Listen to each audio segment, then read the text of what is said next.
Meus pontinhos e minhas pontinhas de plantão, que saudade de vocês. Como é bom a gente bater esse papo, interagir, curtir aqui um momento bacana. Lembrando que a gente sempre convida você a interagir com a gente, com os comentários, né? Sempre participar e indicar também uma pessoa, um tema específico para a gente interagir aqui no nosso podcast. 2 pontos, todo mundo já sabe. Nosso Instagram está à sua disposição. 2 pontos podcast para você se inscrever. 2 pontos numeral, tá, gente? Você coloca 2 pontos podcast. Não esqueça de colocar também o podcast no final. Vai localizar rapidinho. Dá essa moral para nós. Só um minutinho, você tá adiantando a placa demais. Volta aí. Eu não falei do canal do YouTube aí, não. Falei só do Instagram. Não liga não, viu, doutora? Porque ele é acelerado, ele tá começando. É estagiário. 2 pontos aqui do nosso canal também. Tem os cortes, tem os... Como é que é? É shorts? Os shorts. Tá tudo lá. Tá tudo aqui à sua disposição. Placa, próxima, por favor. Aí é o seguinte, você vai dar aquele joinha, tá? Dá aquele like, como a galera costuma dizer. Se inscreve no canal e o sininho mais famoso. Você já viu alguém fazer uma movimentação nas mãos desse jeito? É consideravelmente destacável. Não, é sério, se eu mexer muito aqui, dói aqui o antebraço. Todo trabalhado.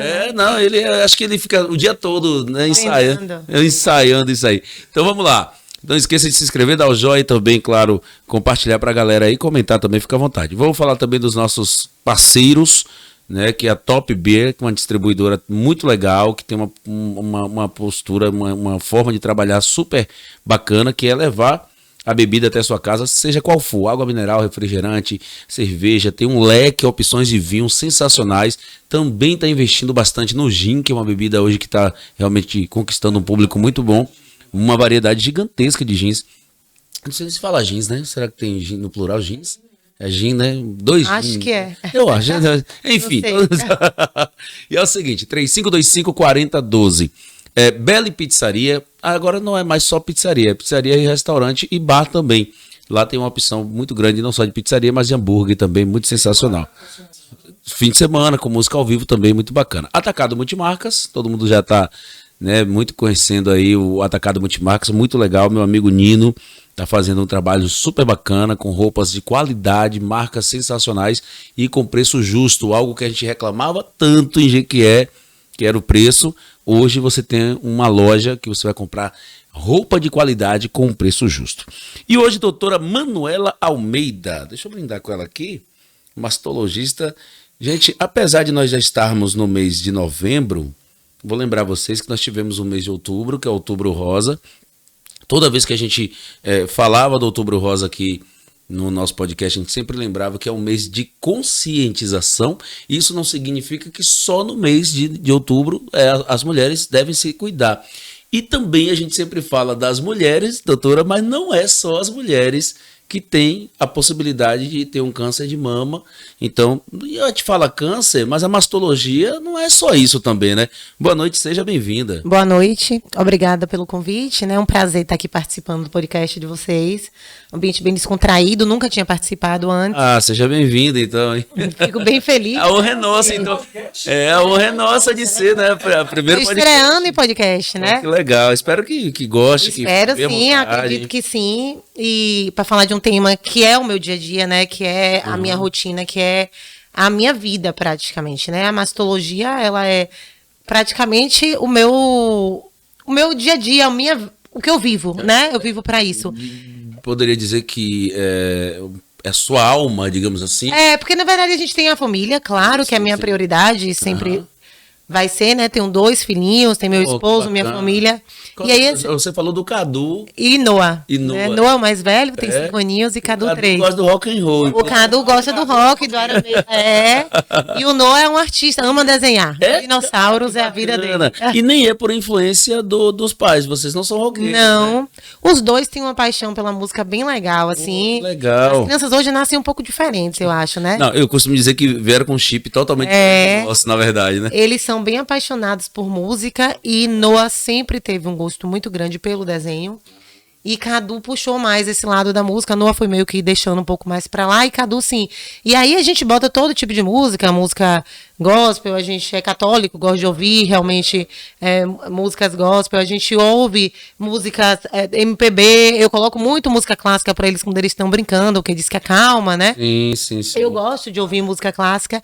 E assim, vira e mexe, o pai botava um reggae, botava chorão, botava um rock e ele foi se interessando. Eu já vi que tem um eclético, pouco, né? Não, e um pouco do que eu gosto, que Chorão, já foi pro Charlie Brown. Ele sabe tudo isso, ele fala o Chorão, ele fala, ele gosta, Raimundos, ele já pede as músicas, e aí vira e mexe, ele pede o rock pesado. Pois é, que bom, hein? As meninas...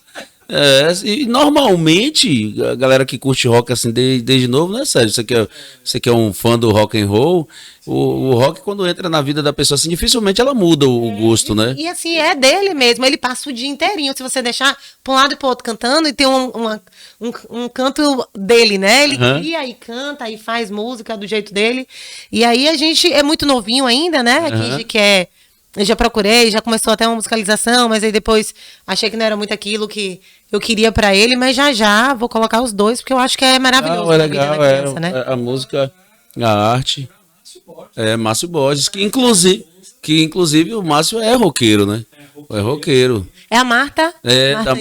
Noah começou com ele, o meu de 5, né? Mas aí por dificuldade de horário eu realmente não continuei, mas quero voltar sim, porque é uma paixão, e eu acho que para a criança, para a criação, a música é muito importante, né? Sim. Eu digo que o esporte e a música, a cultura em geral, na verdade, ela ajuda demais na formação. Ele pode se tornar um grande médico como você é, né? O pai também tem envolvimento na área da saúde e tudo. Pode se tornar o que ele quiser. Não é que ele precisa ser um artista, não é que ele precisa ser um músico, não. Mas ajuda nessa formação do cidadão. E é um hobby, né? É um hobby, é algo que te faz também ficar mais tranquilo, ficar mais em casa, ter mais vida social, né? Hoje eu acho que os jovens, né? As crianças também estão muito voltadas para a tela, para as redes sociais. E assim, a música tira isso, porque você quer tocar seu violão, você quer encontrar seu amigo para conversar sobre isso. Eu penso muito nisso. O meio social é muito importante, que a gente realmente, de fato, tem perdido demais. A gente percebe que as crianças e alguns pais também, vale frisar isso, porque a gente joga muito pra cima da criança, mas tem pais que falam, não deixa ir pra rua não, porque é perigoso, dá um celular, mas esquece de que acha que tá aprendendo, quando na verdade tá colocando o mundo à disposição, porque o celular, a internet abre. E às vezes a gente acha que eles não têm...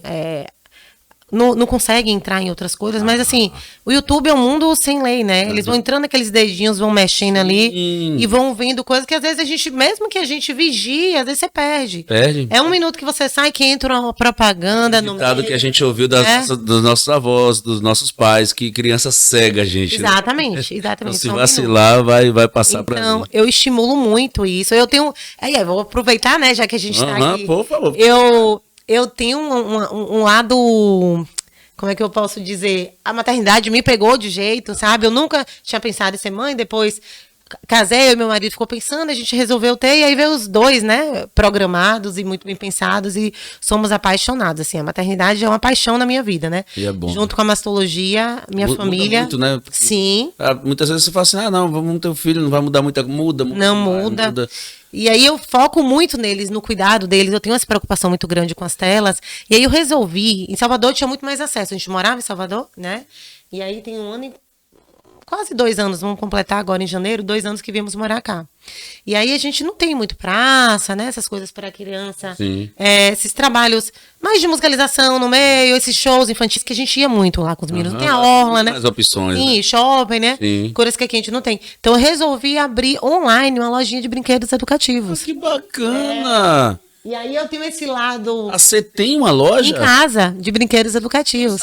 Tem Instagram. É a Beabá Brinque. Vou dar uma olhada aqui. É bem legal. Brinquedos de madeira, com estímulo. E aproveitar, a gente vai colocar a tela aqui. São brinquedos que focam no aprendizado, na concentração, no raciocínio lógico, né? E aí, assim, é incrível como, assim, às vezes a criança, quando ela olha vários brinquedos, ela não vai nele, né? Ela vai no boneco, no que faz zoada e tal, mas na hora que ela para e se concentra e que ela começa a brincar, é o que prende. É isso aqui? Isso, aí é o Cadu e o Noah aí, tá, a foto dos dois. Aqui. São meus modelos, né? Mas tem que pagar o cachê dele. Os brinquedos estão demais, até tem que dar uma seguradinha aí. Pô, que legal. Já ganhou no aniversário.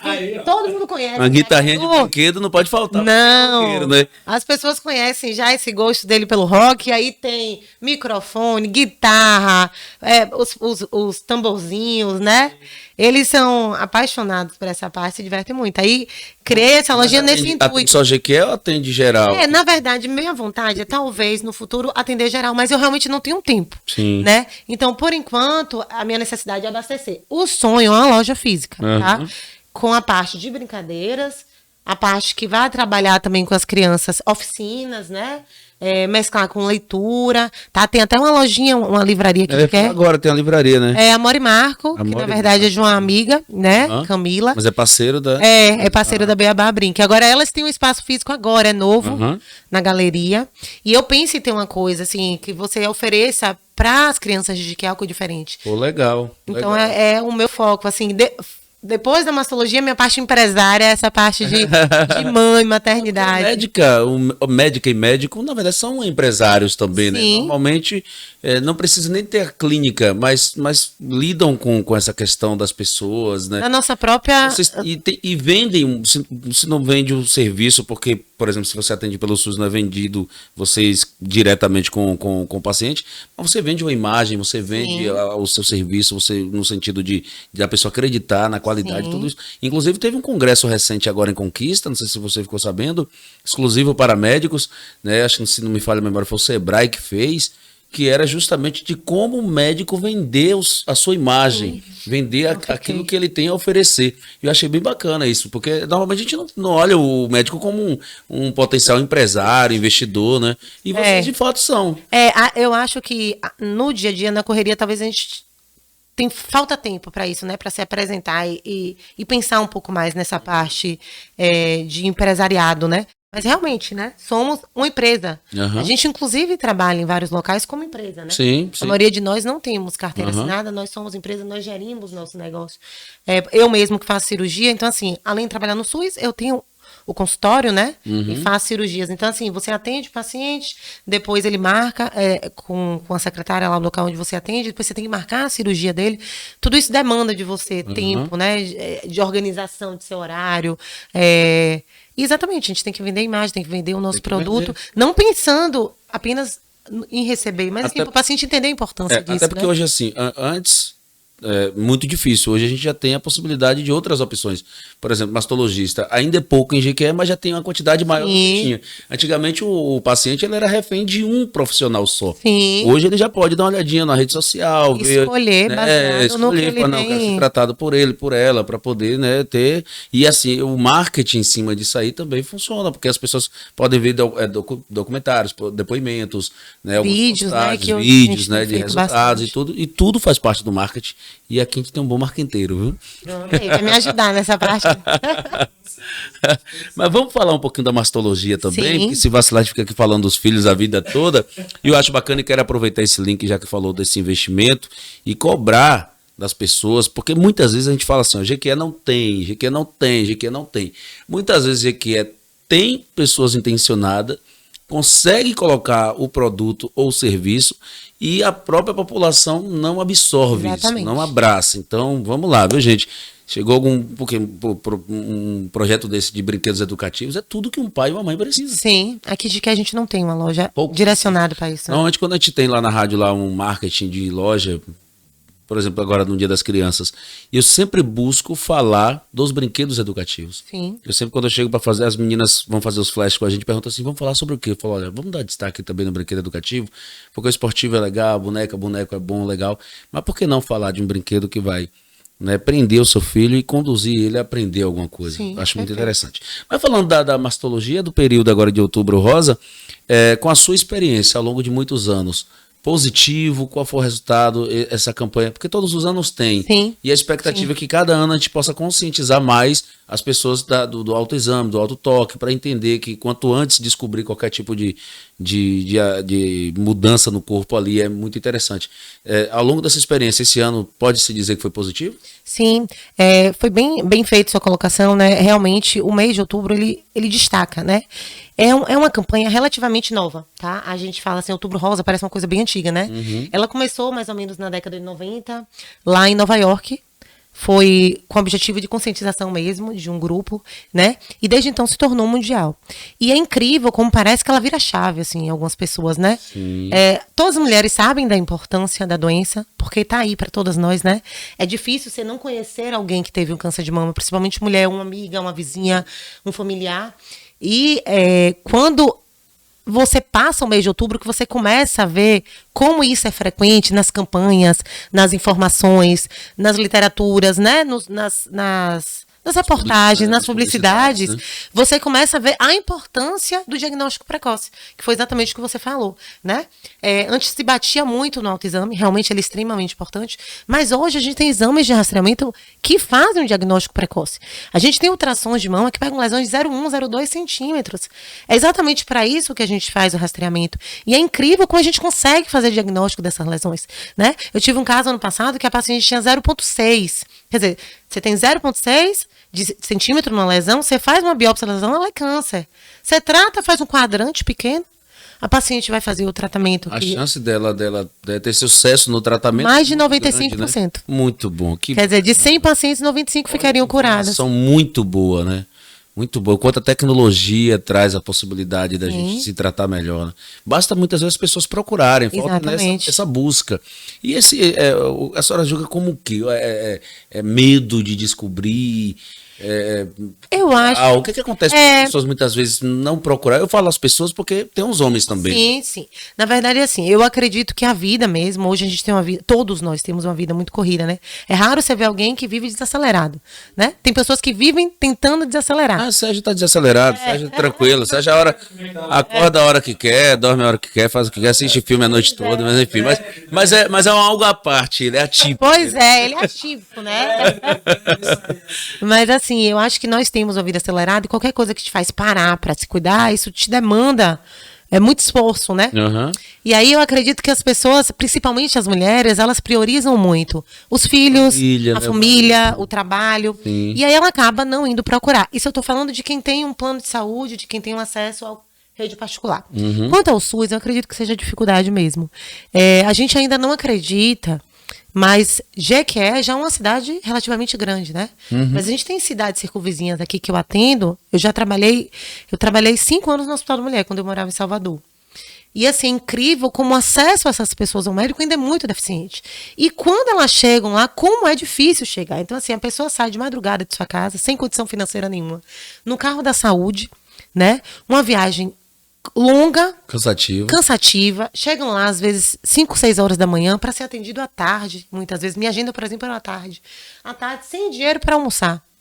Então, assim, o acesso realmente ainda é difícil, né? As policlínicas têm melhorado bastante. Normalmente, essa pessoa que saiu da sua cidade, que fez todo esse processo citado aí, normalmente são aquelas pessoas que já têm algum tipo de pelo menos, suspeita, né? Ou já fez algum diagnóstico, por exemplo, aqui em Jequié eu faço muito diagnóstico que eu precisava encaminhar para lá até o NACOM chegar, né? Graças a Deus a gente agora vai conseguir resolver esses casos aqui. Uhum.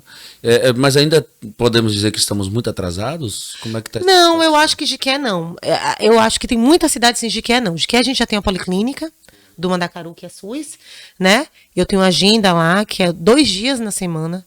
Eu atendo lá 10 horas semanais, então eu faço 3 turnos, tá? E nesses 3 turnos eu atendo uma média de 40 pacientes na semana. Caramba. E além disso eu faço biópsias. Além da policlínica, eu tenho um prado, que eu faço também uma média de 12 a 15 consultas semanais, fora biópsias. Então, a gente já tem um volume grande. E fora isso, agora com o NACOM, aumentamos mais um ambulatório semanal para a doença da mama. Só que a gente não dá conta só da população jequiense, né? Assim, é um hospital e uma policlínica que é regional. Exatamente. Né? Nós estamos aqui na capital regional. E que muitas vezes as pessoas questionam justamente isso, né? Da demora para marcação, para isso e aquilo. Mas só que as pessoas têm que lembrar justamente essa questão, que a saúde do município de Jequié é uma saúde regional, né? Seria bom, claro, que marcasse hoje, amanhã já fizesse todo o processo. Mas, infelizmente, ainda temos essa dificuldade. Mas como você chamou atenção também, uma das coisas legais do podcast é informar, né? Ah, sim, sim. E assim, as pessoas às vezes elas não sabem de todo esse serviço que a gente tem disponível aqui na cidade. Às vezes elas também não sabem como marcar, né? Falta conscientizar a população como fazer isso. Capacitar o profissional que está lá na central de regulação, capacitar o profissional que está lá na Secretaria de Saúde para orientar os pacientes que muitas vezes têm dificuldade de entendimento, né? Dificuldade mesmo por não ser estimulados, né? Por não ter o acesso a essa informação. Então, hoje de que a gente conta com muito serviço de mastologia e se o paciente, ele procura a Secretaria de Saúde, um posto de saúde, provavelmente ele vai conseguir chegar até a gente, entendeu? Os municípios, a depender da quantidade de vagas, podem demorar um pouquinho mais. Mas em que eu acredito que hoje em dia a gente não fica, um paciente não fica 20, 30 dias esperando uma consulta. Acredito eu. Uma coisa hoje tem tudo a ver com outra. Por exemplo, tecnologia, em geral, tem a ver hoje com medicina. Através da tecnologia, muita coisa tem avançado. Mas não já passou da hora de, por exemplo, ter um banco de dados, um sistema no qual a pessoa dentro de casa mesmo, até com o celular, marque e aí acompanha até a questão do agendamento, dia, hora, tudo certinho, qual profissional. Porque o que eu estou falando aqui, hoje tem a inteligência artificial que é assustador. E o que eu estou te falando aqui é o básico do básico. Eu concordo com você, mas pelo menos no SUS, se você vai trabalhar, como eu trabalho com o SUS, você vai entender que não vai dar certo. A gente não tem condição nem de pegar um material, entregar para essa paciente e levar num laboratório para fazer o estudo. Porque ou eles não entendem o que a gente está falando, ou eles não conseguem levar. Tem pessoas como essas que não têm acesso à internet.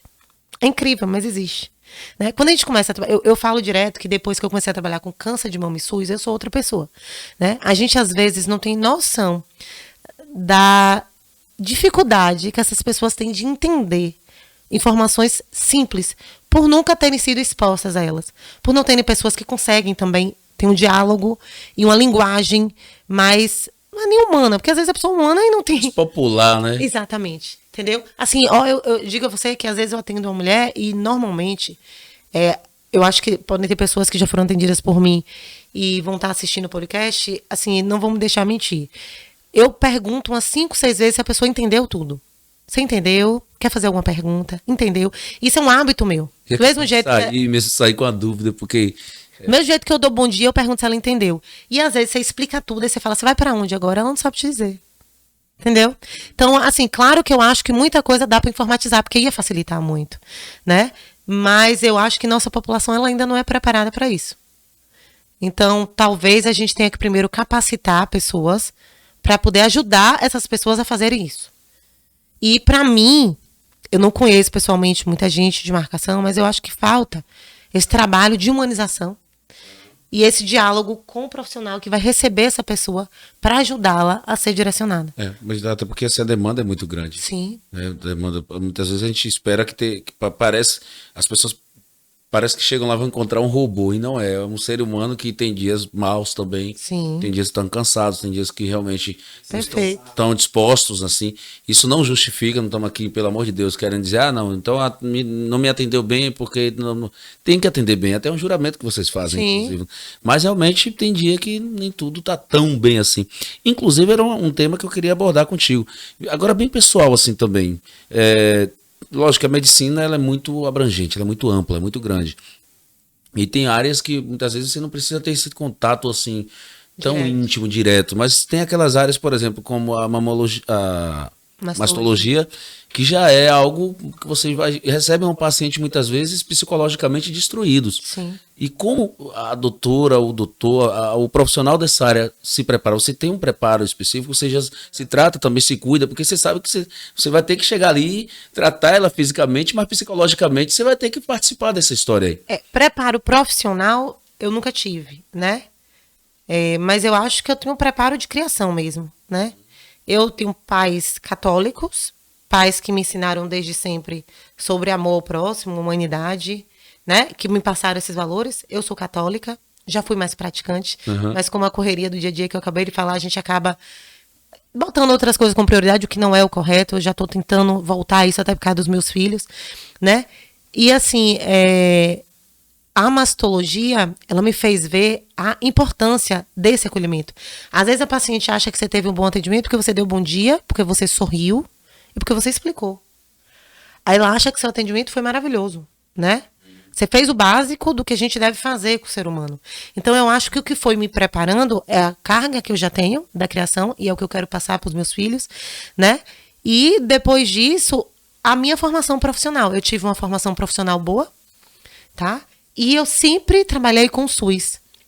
E isso sempre me fez enxergar a importância desse cuidado. E encontrar seres humanos bons, né? Tive bons mestres, tive pacientes que também me ensinaram muito. Eu já tive... É difícil eu estar mal-humorada, tá? É bem difícil. Mas eu tenho momentos muito cansada, né? Eu tenho 2 meninos pequenos e às vezes eu perco noite. E assim, isso me tira um pouco do sério, né? Você chega um pouco mais irritada, tá? Mas assim, mal-humorada, zangada, não. Mas eu já cheguei no Hospital da Mulher uma vez e a paciente entrou, assim, super agressiva no consultório. E aí, assim, eu fui, respondi à altura, né? Depois, assim, aí vai acalmando os ânimos e tal, que não é um hábito meu, não. Eu normalmente ignoro, sigo e tal. Né? Mas nesse dia eu acho que eu tava cansada, exatamente como você falou, a gente tem dias, né? E eu respondi à altura, mas depois eu fui conversando com ela. Era tanta tristeza na história. Tinha perdido um filho, uma pessoa que tinha saído de madrugada, como a gente conversou, né? E não tinha nada para se alimentar. E aí eu falei, meu Deus, né? Assim, eu tenho que ser um instrumento aqui empatia, né? Se do bem, né? Eu tenho que ser do bem. Então, assim, eu tenho uma vida boa. Então, teoricamente, minha obrigação de estar bem é muito maior do que a dela. Né? Então, desde esse dia, dificilmente, juro a você, dificilmente, quando o paciente chega agressivo comigo, eu me porto, né? Você tem também que se impor. Porque tem pessoas mais agressivas, você tem que se impor e ela fica mais agressiva. Se você encolhe, né? E realmente você precisa ser bem tratada também. Exatamente. Mas eu me imponho, mas ao mesmo tempo eu acolho aquilo ali. Eu falo, desculpe. Se foi um atraso, por exemplo, eu tenho o hábito de pedir desculpa aos meus atrasos. Eu tento não me atrasar, mas quando eu me atraso, eu peço desculpa, né? Eu acho que isso é o básico. E às vezes quando você chega e pede, já desarma a pessoa. Então eu peço desculpa pelo meu atraso. Eu explico que eu tenho 2 filhos pequenos, isso já gera muita empatia, né? Eu explico que eu não dormi à noite. Eu atendo meus pacientes de uma forma receptiva. Humana. Humana. Eu acho muito bacana isso, muito interessante. Até porque, como eu já disse, muitas vezes você lidar com uma pessoa que psicologicamente pode estar, né, abaladíssima, destruída ou destruído, porque tem também a questão dos homens. Sim. E não é fácil, mas também não é fácil para profissional. E a mastologia? A gente pensa muito da mastologia na condição de tratar o câncer da mama, mas não é só isso que a mastologia faz, né? Não. Na verdade, o nosso dia a dia não é o câncer, né? Nosso dia a dia são os exames de rastreamento precoce, detecção precoce da doença da mama. Então, assim, avaliar a ultrassom, a mamografia, né? E na maioria das vezes o paciente não tem nada. Eu gosto de esclarecer isso. Dor mamária, que é a principal queixa do consultório, ela não é sinal de câncer de mama, tá? Então, você tem dor, não é desespero. Claro que você tem que procurar o profissional, mas normalmente é alteração hormonal da mulher. Alguma contratura muscular, uso de alguma medicação. Sim, na maioria das vezes o nódulo mamário ele é benigno. Né? Ele é um nódulo Bihades 3, que a gente chama. É um nódulo benigno, que ele não vai ter implicação nenhuma. A gente vai biopsiar para ter certeza, porque hoje a gente acaba pecando pelo excesso e vai acompanhar. Alguns casos você tira, né? E junto com isso o aleitamento materno, né? Que é uma das minhas premissas assim da mastologia, né? Depois que eu virei mãe, eu vi a importância de se orientar sobre isso. Eu era mastologista, eu era mãe, eu era médica, e o meu primeiro filho eu tive uma dificuldade absurda e fiquei super frustrada de não conseguir amamentar. Porque eu falava, meu Deus, consegui não, eu amamentei. Sim. Mas não amamentei. Eu queria fazer o aleitamento. Padrão, né? Isso, materno exclusivo, Sim. Né? Eu amamentei exclusivo por 45 dias. Eu tenho uma irmã pediatra. Pouco, né? Sim, considerado pouco pela sociedade, né? Mas para nós, mulheres, 45 dias amamentando, ainda mais eu tinha um bebê que praticamente não dormia. E aí minha irmã, que é pediatra, falou para mim, você vai adoecer assim, né? E aí eu ainda tava tentando, falei, gente, não é possível, eu sou mastologista, como é que eu não consigo amamentar, né? Tem como, mas aí eu comecei a fazer o aleitamento materno misto. São perigosas, porque é mastologista, mas é uma mulher normal como qualquer outra. Estava em licença maternidade, estava fertilizada, mas assim, consegui, depois fiz aleitamento materno misto, né? Eu fazia o aleitamento materno e completava com a fórmula. Sim. E o meu segundo filho já foi aleitamento materno exclusivo mesmo. O fato de você amamentar uma mãe, a mulher, porque a gente sabe que para crianças é muito bom. Sim. É importantíssimo. A medicina ela indica que é a melhor saída para as crianças terem bons resultados no crescimento, tudo, etc. Influencia de alguma forma para as mulheres também? Positivo?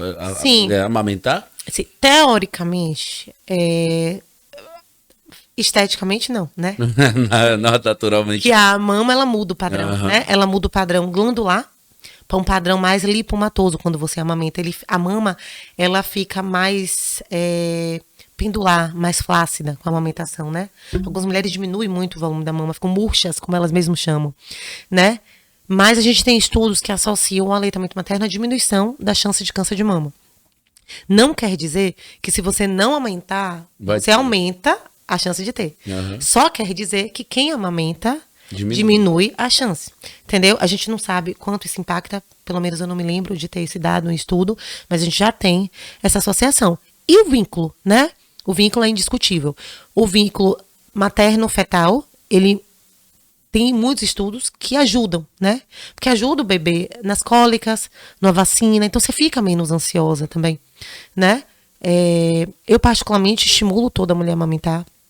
Eu sou super a favor do aleitamento, mas como eu já passei por isso, eu não sou como aquelas pessoas que falam, tem que ser de qualquer jeito, não. Se for desse jeito. Não, eu acho que a gente tem que ter humanidade, a gente tem que entender a mãe, a gente tem que olhar para ela. E tem mulheres que têm uma facilidade maior de amamentar, tem uma produção maior de leite, tem uma rede de apoio melhor, né, para amamentar, porque não é fácil. E tem outras que não, né? Tem outras mulheres que têm uma dificuldade maior, né? Então, assim, eu acho que enquanto tá bom pra mãe e pro bebê, tem que ser feito. Agora, o bom não é assim, não vou aumentar pro meu peito não cair. Isso não é o bom que eu tô falando. Aí essa preocupação com a estética. E aí mora todo um problema, porque a criança, ela precisa do leite. Sim, indiscutivelmente. E como você disse, existe também algum tipo de benefício para a mãe que amamenta. Eu acho que até psicologicamente, até porque, por mais que ela tá na questão da estética, para a sociedade, eu gosto de deixar bem claro quando eu trato nessa questão da estética, aí já é muito pessoal, muito eu não consigo ver a estética do jeito que ela é imposta. Sim. Muitas vezes pela mídia, muitas vezes as pessoas aceitam isso, engole, bota a goela abaixo e aceita. A mama tem que ser durinha, tem que ser, como a gente usando o dito popular, tem que ser empinadinho para ser bonito. Mas são imposições realmente da beleza para ter a necessidade de se usar, né? De se consumir. Consumir o silicone, consumir técnicas que vão fazer isso, né? Cabe a nós ter esse senso crítico, nós mulheres, né? Nos fortalecermos nisso. Da importância de sempre ter ajuda profissional, né? Uma das minhas vontades também de trabalhar com aleitamento é que, assim, eu passei por tudo, tive acompanhamento em tudo, tive bons médicos que me acompanharam na parte da gestação, mas assim, eu senti muita falta de uma orientação no hospital sobre aleitamento, do pediatra depois sobre aleitamento, entendeu? Então assim, eu acho que a gente tem esse papel de orientar, de esclarecer, porque a mulher, ela sai com muita dúvida, né? E muito frágil. Então, a mastologia, pelo menos a minha mastologia que eu faço, vem nesse intuito também de orientar essas mulheres. E eu atendo bastante aqui em Jiqué. Mas qual o momento certo de procurar mastologista? Existe esse momento certo? Só naquele momento fez um autotoque, tem um carocinho, ou tem algo a mais, ou algum momento, ou alguma outra característica que fala assim, não, olha, eu preciso procurar um mastologista. A porta de entrada é a ginecologia obstetrícia, né? O ginecologista. Então, a mulher vai no ginecologista. E aí, menina já, e aí eu acho, assim, não tem nenhum estudo dizendo isso, que começou a fazer transvaginal tem que fazer ultrassom de mama, tá? Tem mudado muito o perfil do câncer de mama. Então, a gente não tem estudos que tem câncer com 12 anos, tá? Nem 13, não é isso que eu tô falando. Não tem. Isso não é comum, uma menina de 12 anos ter câncer de mama. Mas assim, para investigar se tem um nódulo, se tem um cistinho, para acompanhar mesmo, né? Você faz transvaginal, você faz a ultrassom das mamas. Idade fértil, 40 anos, procurar um mastologista, tá? Antes disso, se o ginecologista vê qualquer achado nesses exames, ele encaminharia. Ou você, no autoexame também, né? Mas a partir dos 40 é obrigatório. Ultrassom e mamografia anual, mastologista anual. Antes disso, o ginecologista avalia os exames e aí encaminha quando tem qualquer achado. Homem é a mesma coisa. Homem não precisa fazer rastreamento igual a mulher, né? Ele não precisa fazer ultrassom e mamografia, tá? O homem, ele faz o autoexame, palpa a sua mama, que é muito mais fácil do que a da mulher, né? E aí, se ele tiver algum achado, aí sim, ele vai procurar o profissional adequado. Voltando à questão da mama, tem aquelas bombinhas também, né? Que a mãe, por exemplo, tem aleitamento? Aleitamento, sim. Aquilo atrapalha alguma coisa? Não. Um resultado que possa a mãe se preocupar? Como é que... Não, assim, em relação à doença, não, tá? Mas a depender, se você usa uma máquina que tenha uma bomba de leite, né? Sim. Que não seja adequado para o tamanho da mama da pessoa, você pode causar algumas lesões, fissuras, então tem que ter um cuidado no uso. usei no meu primeiro filho, mas eu ficava muito ansiosa, porque a quantidade que saía era quase nenhuma. E aí, no segundo, depois que eu comecei a estudar muito sobre aleitamento, né, e me dedicar a essa parte, eu percebi que a ordenha manual, eu tinha um sucesso muito maior e eu usava muito menos tralha, e era muito mais raro, ou mais rápido, desculpe. E aí eu comecei a fazer a ordenha manual, e orientava muito isso. Eu tenho um perfil que era direcionado para o aleitamento materno, né, que é o Mãe de Noca, Noicadu. Noca, né? Hoje em dia eu falo mais sobre mastologia, mas na época eu falava muito sobre aleitamento. E aí, nesse perfil, eu falava muito sobre a ordenha manual, porque existe um preconceito muito grande, entendeu? Sobre a ordenha. Então, eu falava muito sobre isso para poder facilitar. E a bomba não é barata, tá? Ela tem que ter uma higienização, tem que ter os frasquinhos, tem que ter um cuidado maior. Então, eu acho que quem aprende a ordenha e quem pode fazer é mais rápido, tá? Agora tem que ter higiene, também uns cuidados e orientação. Pois é. Né? Pois é. E tem a questão do pós. A mulher, ela fez o autoexame, ela percebeu que tem alguma coisinha ali. É preocupante, tem que ser muito rápido essa procura pela mastologista. Ou ela pode manter a calma e no decorrer desse processo vai ter um tratamento certinho? Na maioria das vezes, os nódulos palpáveis são esses benignos, como a gente conversou, né? Principalmente meninas abaixo de 30 anos, palpou um nódulo mais móvel, não precisa de desespero. Tem que procurar o profissional, quanto antes, sempre, né? Porque... Os nódulos são aqueles carocinhos. Isso, pode ser caroço de feijão, pode ser uma bolinha de gude, é uma coisa... Normalmente você sente aquela coisa mais redondinha na sua mama, diferente da glândula mamária. Mulheres jovens, se ela palpar a mama, ela vai achar vários grumos, né? Isso é a glândula mamária. Quando você sente o nódulo, realmente é algo... Uma bolinha, né? Mais redondo. Mais consistente também. Mais rígida. Isso, eu tendo a dar a dica assim, se você palpou, sentiu aquele carocinho mais rígido, né? Mais formadinho, espalha. Continuou lá, provavelmente é o nódulo. Compara com o outro lado da mama, porque normalmente é pra ser igual, né? Palpou, tá diferente? Deve ser um nódulo. Normalmente o câncer é mais comum em mulheres acima dos 40. A gente tem mudado o perfil, tá? De uns anos para cá, 48% dos cânceres de mama em mulheres abaixo de 40 anos. Então, a gente tem mudado o perfil. Mas, assim, normalmente são nódulos mais duros, tá? Não móveis, não dão dor, certo? E tem alguns sintomas associados. O câncer de mama, ele é silencioso, certo? Mas algumas informações a gente pode passar para ajudar o paciente que não faz exame de rastreamento e palpou alguma coisa. Então, duro, fixo, pouco móvel, tá? Normalmente não é aquela bolinha, você sente um negócio diferente. Não. No câncer ele não é bolinha. Quando ele é bolinha, ele normalmente é o benigno. No câncer ele é duro, ele é um quadrado. Né? Como se fosse uma massa. Ele é irregular, porque ele vai pegando o tecido e puxando ela. Quando a gente vê a peça, normalmente, você tem um quadrado e no meio ele é mais fundinho, assim. É como se ele fosse puxando tudo ao redor. Ele vai entrando no parênquima, né? Então, ele entra no parênquima e vai retraindo esse parênquima. Ele fica duro naquela região, né? Então, normalmente, por isso essa questão dura, fixa. Alguns mais avançados, você vê uma mudança da coloração da pele. Alguns no quadrante central, você vê o bico do peito entrar. A descarga papilar, que é um líquido que sai do bico do peito, normalmente, ela acontece. Quando você aperta, sai no autoexame. Mas se ela tá saindo só, se ela sai tipo sangue, tem que chamar alerta.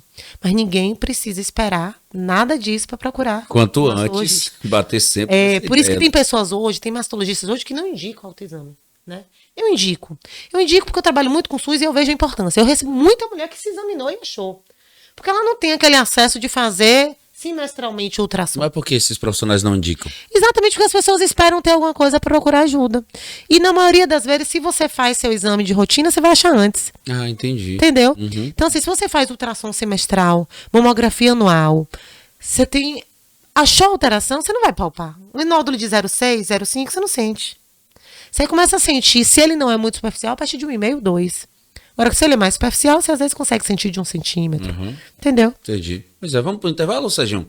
Daqui a pouco a gente volta. Lembrando mais uma vez, você que está aí, nossos patrocinadores, parceiros, distribuidora Top B, Bela Pizzaria e também Atacado Multimarcas. E não esqueça de dar aquele joia, de se inscrever, de jogar. Cadê o sininho? Sininho? Aí, eu não posso, não pode. Tô numa técnica. Não der. Já percebi, aí ele quer. Não, porque é incrível essa mobilidade dele aí. 2 Pontos Podcast no Instagram e também no YouTube, claro. E já já a gente está de volta. Deixe suas comemorações ainda mais especiais com a Top Beer.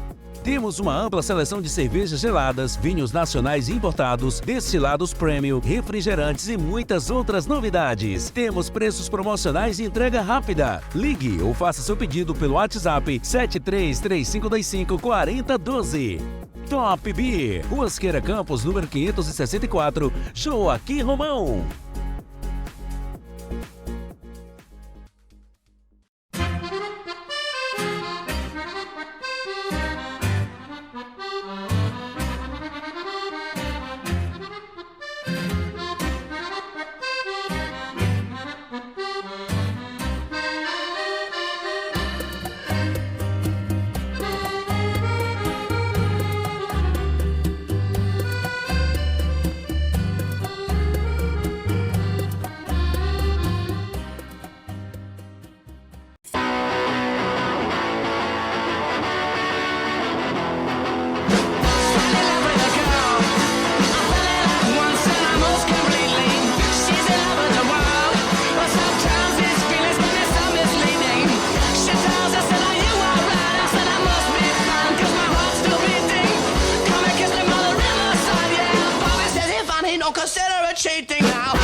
Dois Pontos Podcast, um colírio para seus ouvidos.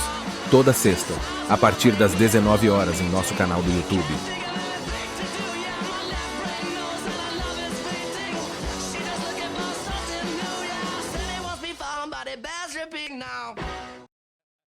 Estamos de volta, gente. Muito obrigado. Você que está sempre acompanhando o nosso podcast. Não se esqueça de deixar aquele comentário. Agradecer os nossos parceiros aí, a Top Beer, a Belly Pizzaria e também Atacado Multimarcas. Essa turma que está sempre junto com a gente. Dá aquele like, se inscreva e também... Não precisa não, não precisa não. Você vê que já ia... É, assim, eu tô aprendendo. Desnecessário, né? Já tem aqui já. Então, tô empolgado demais com esse sininho aí. 2 Pontos Podcast nas redes sociais. Gente, o nosso Instagram, como eu já tinha dito recentemente, a gente vai ter alguns projetos legais de bater papo com pessoas do cotidiano, do dia a dia, né? De diversas atividades aí. A gente vai estar... transmitindo tudo isso também pelo nosso Instagram, por isso é interessante você estar se inscrevendo lá, seguindo a gente no Instagram, e lembrando que lá também, claro, a gente posta o card de qual será o nosso próximo convidado, como a gente tem hoje aqui a doutora Manuela Almeida, mastologista, e já que tivemos no mês passado, né, o Outubro Rosa, e agora começou o Novembro Azul. Então, mas lembrando os homens que não é só próstata, a mama também é importante, né? Sim, precisa ser avaliado. Mas nesse contexto, os homens ainda têm muita dificuldade como tinha no passado ou está melhorando aí? Eu acho que tem melhorado. A informação tem sido trazida e eles têm melhorado. Os homens estão mais vaidosos, né? Uhum. E precisam entender que tem doença. Eles têm mama, né? Muito menos do que nós, mas eles têm a mama e tem que ser avaliado, tem que ser palpado. Ainda mais com o advento da malhação, da musculação, do uso de hormônios exógenos, né? Deixa eu te perguntar, o uso, por exemplo, de anabolizantes e suplementação também interfere nessa questão? Suplementos, depende do suplemento, não, tá? Mas a gente tem suplementos que são muito misturados, né? Com hormônios. E a quantidade interfere? Porque, por exemplo, suplemento tal não interfere, mas tem gente que acaba extrapolando, usa... Depende da substância. Uhum. Suplementos sérios, que não misturam hormônio no meio, teoricamente, se for proteína, a gente não tem nenhuma associação. Uhum. Mas uso de hormônios mesmo, injetáveis, exógenos, com testosterona, com às vezes estrógeno, isso aumenta assim a chance de doença hormonal. Deixar bem claro que aumenta, não quer dizer que vai ter. Exatamente. Mas aumenta e tem outros problemas também, outras questões envolvidas. Quais, né? Por exemplo? Você tem hipogonadismo, algumas alterações do corpo com o uso do hormônio externo, né? Uhum. Tem algumas complicações que podem acontecer, porque você usa de fora, então você desestimula o eixo que a gente tem, né? Porque a gente tem um eixo que faz essa produção hormonal. A partir do momento que você inibe esse eixo, botando coisa de fora, o corpo imagina que você não precisa mais. Você tem demais, você não vai precisar. Sim. Então você tem algumas complicações associadas. Inclusive, eu participei de um congresso alguns anos atrás que um profissional que estava palestrando ele dizia o seguinte: esses suplementos e até mesmo anabolizantes, eles são feitos, na sua grande maioria, para atletas de grande rendimento, de grande performance. Então, o cuidado na hora de ingerir ou de adquirir um produto como esse tem que ser muito grande, porque pode causar um problema justamente porque você não tem um cotidiano de um atleta, que é alimentação, treino e tudo. E às vezes é sem orientação, né? Muitas pessoas usam sem orientação, né? Então, isso realmente é uma questão muito ruim. Associada a problemas cardíacos, vários problemas. O uso não deve ser estimulado. Mas os homens estão melhorando. Sim, estão mais corajosos, Graças a mais Deus, cuidadosos. Hein? Você tem medo de tomar, por exemplo, injeção, Sérgio? Ah, eu tenho, não vou mentir, filho. Vem pra cá e bater pra... Não, recentemente eu tive uma infecção estomacal. Foi estomacal. Aí, eu relutei o chazinho, aquela coisa e tá, e aí não deu jeito. Vai eu pro Prado Valadares, porque realmente chegou um nível que eu não tava suportando nem sentar. Eu sentava, a dor era tanta que eu queria... Deitei, fui pro trabalho, deitei lá. E aí eu falei, não, eu tenho que ir no médico, aqui não vou ter mais jeito. Aí cheguei no médico, aí liguei pra minha namorada e falou, ó, vem pra cá, porque eu não tô aguentando não, você vem pra cá me acompanhar. Chega lá, tinha que tomar 2 injeções. Aí eu falei com a doutora assim, acho que foi a enfermeira, parece. Posso chamar minha mulher? Ela não deixou, eu acho isso desumano, cara. Faltou empatia. Faltou empatia. Hã? Segurar na mão dela? É segurar, ela me dá aquele apoio moral, cara. Você é louco. Uma agulha desse tamanho, toma banho, cara. Vem pra cá, vem bater o papo com a doutora. Cada um no seu cada um. Rapaz, tá vendo, doutor? Um homem desse tamanho. Tá vendo? As aparências enganam, né? É. Esse tamanho tem a ver com coragem. Fala da minha mãozinha agora. Doutora, uma boa noite. Obrigada. Obrigado por ter vindo. A gente sabe que a gente tentou antes, né, no meio de outubro para cá, tentar trazer a doutora, mas justamente por causa do Outubro Rosa, houve uma demanda muito grande. Sim. A doutora estava muito ocupada. Doutora, eu tenho muitas dúvidas, muitas perguntas. Ave Maria. Até porque... Quer que eu faça a pose? Aí, vai ficar bonito. É isso. Doutora, a gente estava falando... Eu estava vendo a doutora falando sobre vários casos aí, várias questões de caroço, tal. Aí me veio na minha mente aí o que o pessoal fala sobre displasia mamária. Sim. A displasia mamária é digamos assim, é um pré-CA? Não. Não. Não, na verdade, era um termo muito utilizado há alguns anos atrás. Certo. Tanto que hoje em dia eu recebo diversas pacientes que chegam, doutora, eu tenho dor porque eu tenho displasia mamária. Na verdade, displasia mamária a gente não usa. Esse diagnóstico de ela já entende que não é doença, que é uma displasia mamária, né? Na verdade, a gente não usa mais esse termo. Displasia são alterações, né? Quando você fala displasia mamária hoje em dia, a gente já descobriu o que são. São alterações da mama, que é associada a cistos, são bolas de água, nódulos. Então, assim, a causa da dor não é isso, né? A causa da dor é a retenção de líquido gerada por alterações hormonais, é o uso de medicação, é a malhação, às vezes, um pouco exacerbada, ou alguma contratura muscular. Então, o termo displasia mamária está em desuso, a gente não usa mais. O que a gente usa são alterações benignas, alterações funcionais benignas da mama, mudou um pouquinho, né? Que seriam essas lesões benignas. Ela não tem a ver com doença maligna. Entendeu? E a mama densa, a mama pequena, a mama grande, isso contribui de alguma forma? Sim, a mama densa, ela está mais associada à doença da mama, porque ela tem mais glândula mamária, onde surge... possibilidade maior de ter CA? Sim. Teoricamente, a gente... Assim, o câncer de mama ele é mais comum em mulheres a partir dos 40 anos, tá? Certo. É um contrassenso, né? Que essa mama ela vai estar em um processo maior, mudando da parte... glandular para uma parte lipomatosa. Mas acreditamos que é por causa da idade, de alterações hormonais, de mutações, né, que ocorrem com a vida. Mas assim, uma mama mais densa, uma mama com mais tecido mamário, ela é uma mama que tem um risco maior, porque ela tem mais unidades onde pode ser formado o câncer, né? Ela tem uma proliferação celular maior, né? E, além de tudo, ela é mais difícil de ser diagnosticada. Uma mama densa na mamografia, por exemplo, ela é mais difícil de se ver uma lesão do que uma mama mais lipomatosa. Então, mulheres com mama densa têm uma chance maior. Também não quer dizer que tem mama densa vai ter câncer de mama. Quer dizer que, em relação à mulher lipomatosa, ela tem um pouco mais de chance de ter a doença. A mulher que faz redução mamária diminui essa chance? Não. Não, você pode diminuir, assim, teoricamente, se tirar muita glândula, sim, né? Mas... a gente não tem estudo associando, certo, né? E assim, se ela tem uma mutação, ela vai ter realmente a doença, né? Alimentação, sim. Sim. Obesidade já está associada ao aumento do risco de câncer de mama. Obesidade e câncer de mama são diretamente associados, né? Quem tem uma alimentação desregrada, ela tem uma chance maior de ter câncer de mama. Alimentação saudável previne, hábitos saudáveis previne, dormir E bem. a pessoa que retém muito líquido? Em relação à doença, não. Aumenta a quantidade, a dor, né? É isso. A dor, mas doença não. Ah, entendi. Atividade física está associada à diminuição do risco de câncer de mama. Doutor, eu lembrei agora de um caso, uma vizinha minha, aqui há muitos anos atrás, ela tinha acabado de ganhar neném.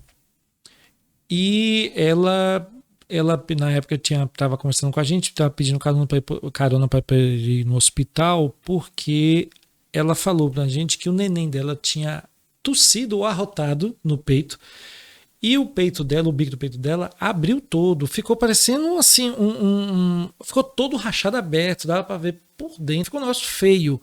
Isso tem realmente alguma coisa a ver com isso? Com arroto, com tosse do bebê na hora que tá mamando? O que aconteceu com ela? Na verdade, assim, provavelmente, né? Porque você tá me contando a história e eu não avaliei, mas provavelmente, né, pela sua história, é bem típico um processo de mastite, né? Mastite. Que é a inflamação da glândula mamária, principalmente associada à amamentação. Certo. Né? É engraçado que eu sempre dou aula no outubro, principalmente, né? A câncer de mama, às vezes em alguns alunos da UESB. E aí eu sempre boto os mitos do câncer de mama, né?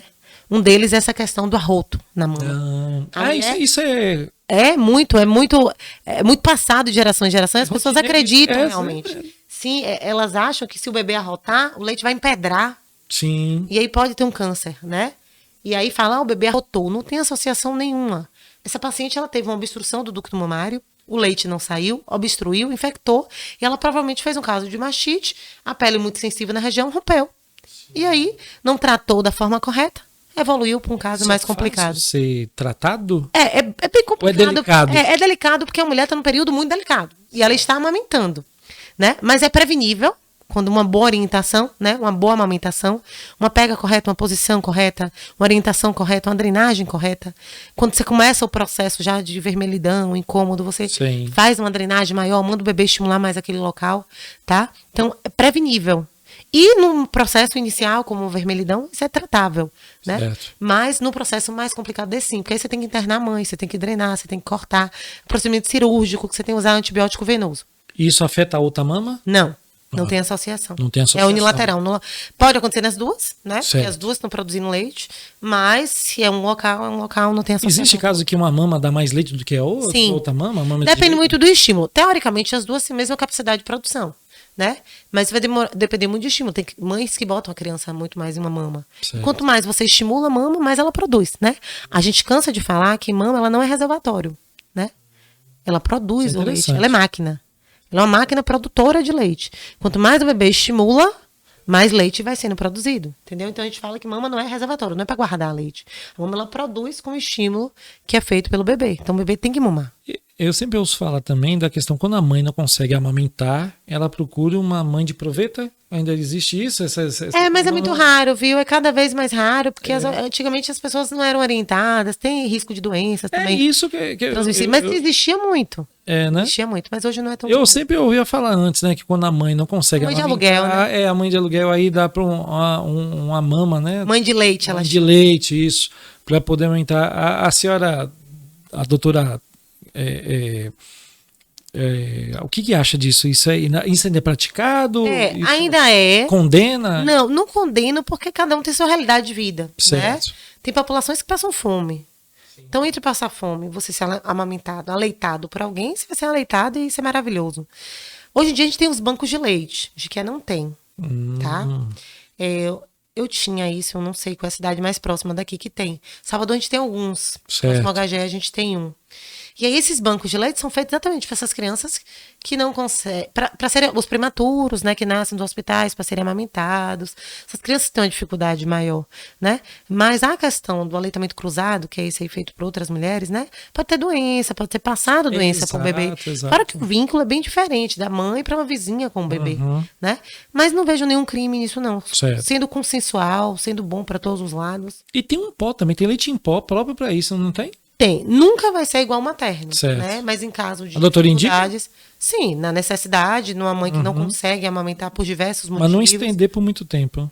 Você tem hoje leites maravilhosos, né? Nunca é igual o da mãe, mas são leites maravilhosos. Você vai ter que usar também com a mamadeira, né? O que não é bom para o bebê, para a cavidade oral.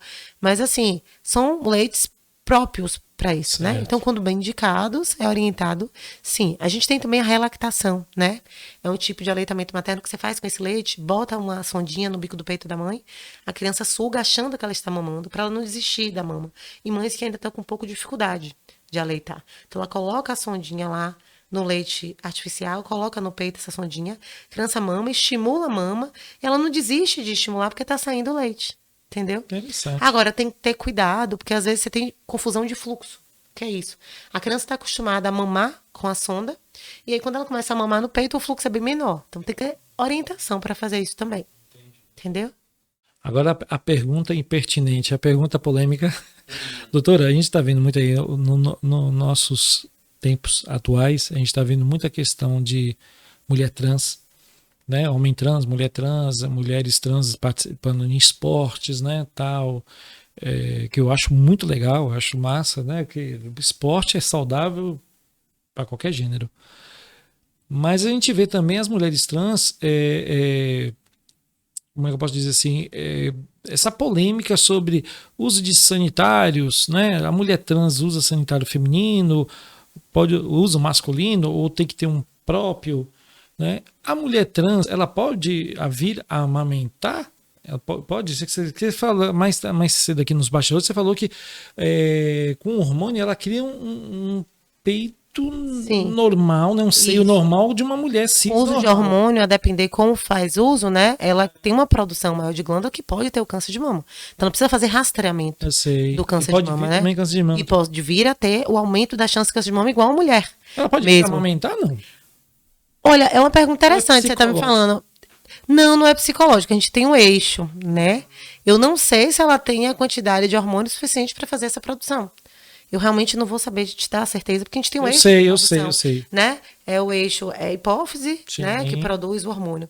Eu acredito que ela não tenha esse eixo completo, porque ela era um homem, né, naturalmente, para poder fazer a produção láctea. Porque o corpo humano, ele trabalha, o corpo feminino, acredito eu, me corrija se eu estiver falando besteira, quando o corpo sabe que há uma criança dentro da barriga, ele muda tudo, não é isso? Sim, mas nesse caso a mulher trans, ela era homem, então ela não pode gestar. Exato. Ela não tem útero. Mas eu digo assim, a mulher, quando está preparada, o corpo prepara a mulher para amamentar. Isso. Não é isso? Mas mesmo sendo preparado, você precisa ter hormônios. Você precisa ter um eixo que funcione assim. Exato. Então, eu não sei se consegue ser adquirido essa quantidade para poder ser produzido. Eu não conheço nenhum caso, entendeu? Porque assim, tem casos que mulheres começam a ter leite no peito mesmo não tendo barriga? Sim, a gente existem alguns casos, eu conheço, de mulheres, né?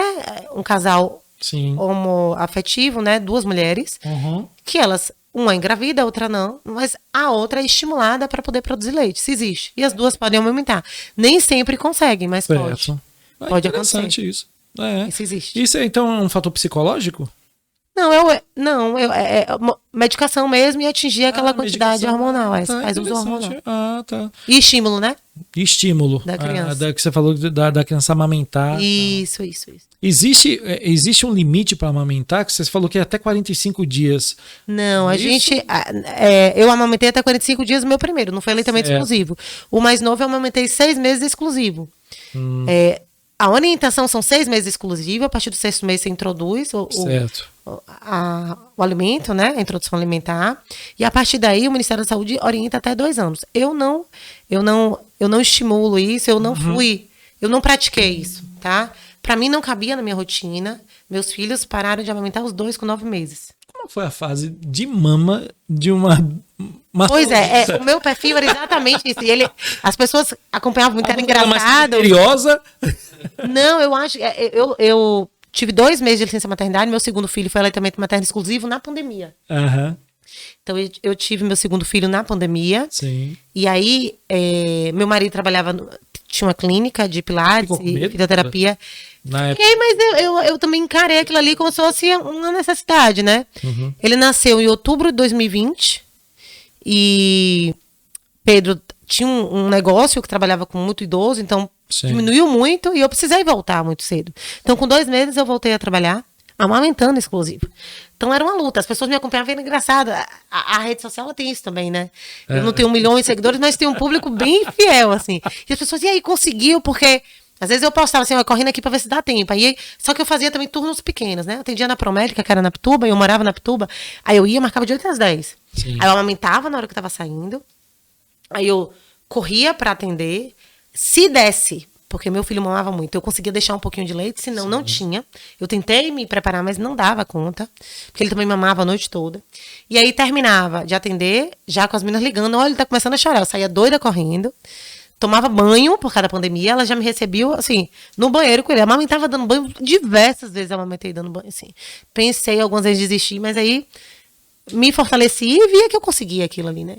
Aí foi ficando pior com 4 meses, porque aí eu fui começando a trabalhar, voltando a atender no Santa Isabel, no São Rafael, mas aí eu já conseguia também me preparar mais para deixar leite. Então, assim, eu deixava uma mamada e conseguia ficar 5 horas fora. Entendi. Entendeu? Mas nunca foi como livro, Cadu nunca mamou 2 horas, ele mamava de 1h30, às vezes levava 3, assim, variava muito do humor dele, de como ele tava sentindo alguma dorzinha, se tava bem, se era vacina, se não tinha. Então foi bem puxado. Mas foi. Foi. Bom. Última pergunta, assim. O que levou a doutora a se tornar mastologista? Se espelhou em alguém? Foi um momento, algo que aconteceu na família que lhe tocou? Na verdade, assim, eu entrei na faculdade de medicina querendo fazer cirurgia. Era uma paixão, sempre quis. Desde pequena. Eu acredito que desde pequena, né? E aí, quando eu quis fazer cirurgia, fui pra medicina e aí fiz cirurgia. Pensei em fazer plástica. Só que eu tinha uma paixão por plástica reparadora, né? Nunca gostei de estética. Trabalhar com isso. Para mim, a medicina não era isso, né? Não tenho nada contra quem faz, mas para mim não era a medicina que eu queria. Então eu comecei a acompanhar alguns cirurgiões plásticos e não me adaptei, assim. Falei, não é isso que eu quero. E aí eu tinha um R2, que a gente chama de residente, o residente acima de mim, eu era R1, ele R2, e ele fazia mama. E eu comecei a acompanhar ele no serviço e me apaixonei. Fiquei encantada. Primeiro que era cirurgia, né? Era cirurgia rápida, que é o que eu gosto de fazer. Resolutiva, que você tem resolutividade, você trata, né? Eu não falo que a gente cura, porque a gente não cura ninguém, mas a gente trata e resolve aquela questão ali naquele momento. E fui me encantando, assim, pelo... Você faz tudo. Você faz a consulta, como eu estava falando aqui quando a gente começou, né? Você faz a consulta, você faz a biópsia, se você quiser, você faz o exame, sei lá, da mamografia, se você quiser. Você opera e você acompanha. Né?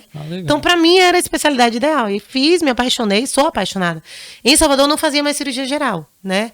Aqui no Prado, de 15 dias, eu faço um plantão geral, mas assim, por amor mesmo. Eu gosto de cirurgia. E aí foi uma forma de eu me aproximar também, assim, um pouco dos procedimentos que eu sinto falta de fazer. Mas minha vida, basicamente, hoje em dia, 98% mastologia, 2% cirurgia geral. Houve já bastante avanço, né? Na área de mastologia? Muito. A gente antes... mastectomizava todo mundo, tirava o peito de todo mundo. É câncer e tira peito. Hoje é raro, né? Você faz um quadrante e muito associado à estética. Você faz algumas técnicas com estética. Antigamente você via aquelas mulheres com os braços gordos, né? Inchados, que era o linfedema, causado por um esvaziamento mais agressivo. Hoje a gente não faz, mas esse esvaziamento agressivo a gente tem um cuidado maior, a gente sabe quais são as lesões que estão lá. A gente raramente esvazia essa axila. A gente consegue achar um linfonodo que teoricamente é o primeiro a chegar a essa doença. Então tem melhorado bastante.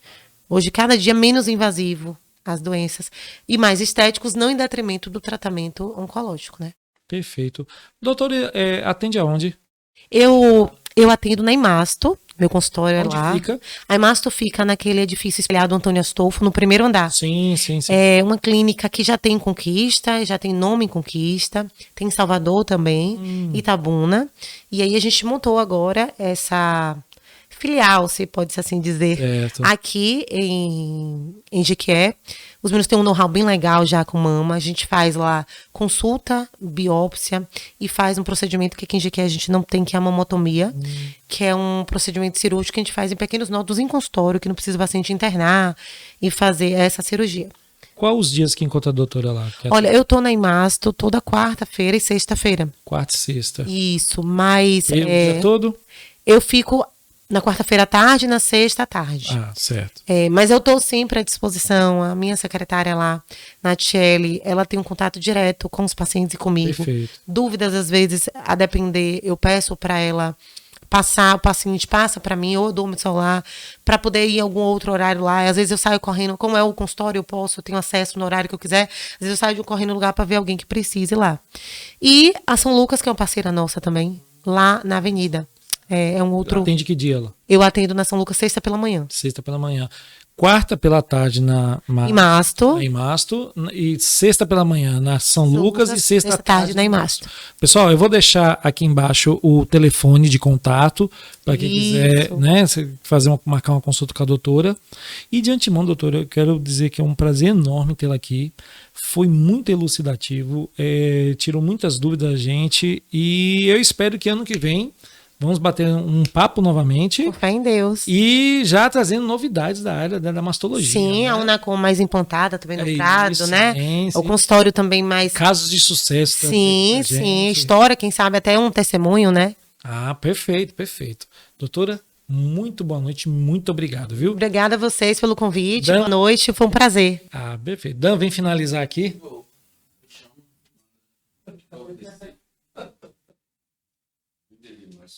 A conversa estava ótima, mas tem que pegar todo dia a gente tem uma pessoa tão bacana, com um assunto tão importante, mas qual o recado a doutora Manuela dá para as mulheres e homens? Sim. Né, que tiveram um momento tão bacana, puderam acompanhar esse papo tão legal e que muitas vezes esquece de cuidar da saúde, né, doutora? Sim. Eu queria deixar aqui a importância, né, do tratamento precoce do câncer de mama, como a gente já falou aqui na entrevista, o diagnóstico precoce trata e cura mulheres, na sua maioria, né? Então, de 100 mulheres que a gente tem, 95 ficariam curadas se a gente fizesse diagnóstico precoce. Bater o martelo que essa doença não tem mais que ser estigmatizada como era. O câncer de mama, 20, 30 anos atrás, era meio que uma sentença de morte, hoje isso não existe mais, né? A pessoa tem um câncer, a gente vê quantas aí estão curadas, tratadas.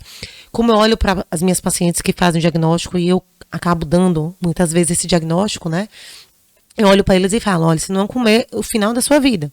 É o começo de uma etapa nova, né? É o começo de uma fase nova, que ninguém vai ficar feliz, a gente não tá para dar risada aqui porque tem câncer de mama, mas a gente tem que entender para que veio isso, né?